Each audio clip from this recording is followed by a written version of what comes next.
We don't struggle to find love. We struggle to recognize it when it's healthy. What if that somewhat boring relationship that you're thinking about getting out of, it's actually not a flaw, it's a feature? What we've been taught to think of as chemistry and passion is actually your central nervous system telling you that things are not okay and that you need to leave this relationship.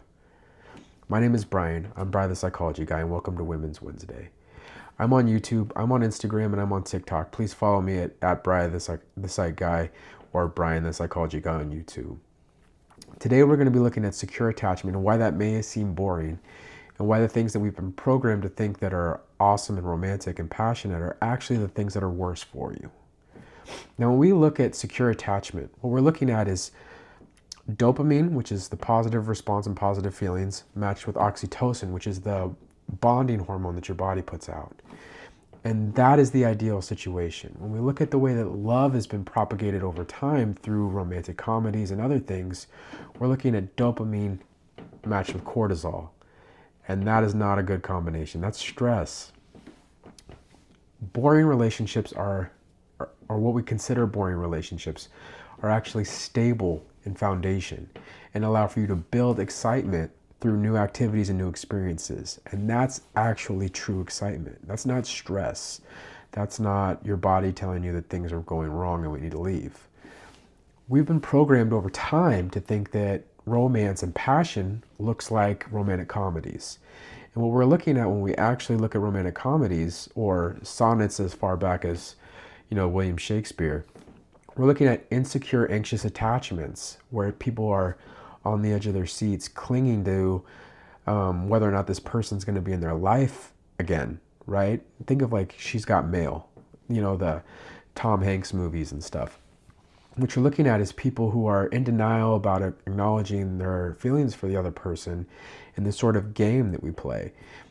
This game has sort of been socially accepted over time, but it's actually completely destructive to the way that we bond and the way that we form relationships.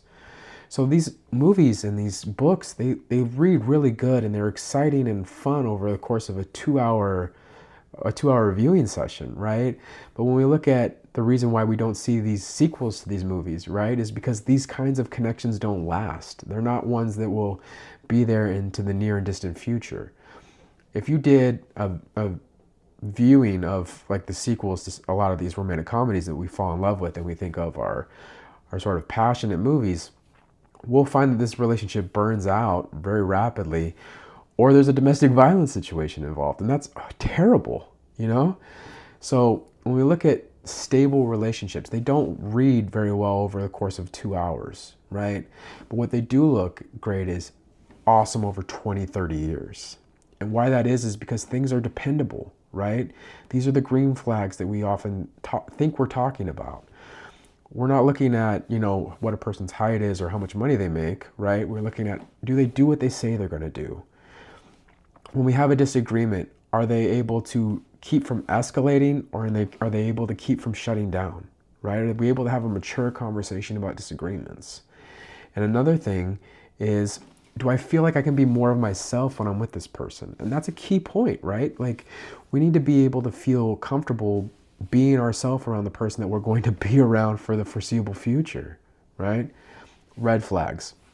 Things that we often think of are exciting, but are actually your body telling you things are not okay, right? When you're anxiously waiting for the person to respond to a text message or a phone call, that is not romance. That is not passion. That is cortisol. That is your body telling you that you are stressed and that you are not secure in whether or not that person is going to respond to you, right? That is not awesome. The other thing, if you don't feel like things are safe in the relationship, and I don't mean safe like you're not sure whether or not, bullets are going to come through your window. What I'm talking about is, are you not sure whether or not this thing is going to last forever? Are you not sure that this thing is going to last through the next month? Things feel shaky, right? Those are red flags. We are normalized to think that these things that are red flags are actually green flags because we're taught that these things are sort of like how romance works, and insecurity is normal when you're actually really into somebody. And that's actually not that true, right? Connections with people on a stable foundation will feel a little bit off when you're in the primary exchanges with somebody. But that person should make you feel at ease pretty rapidly. And that ease should lead to you feeling comfortable being yourself, right? This is not the case of like insecurity lasting over the course of the first month. Like that should be pretty stable by first month into a relationship. You should be able to recognize this person says they're going to do what they're going to do.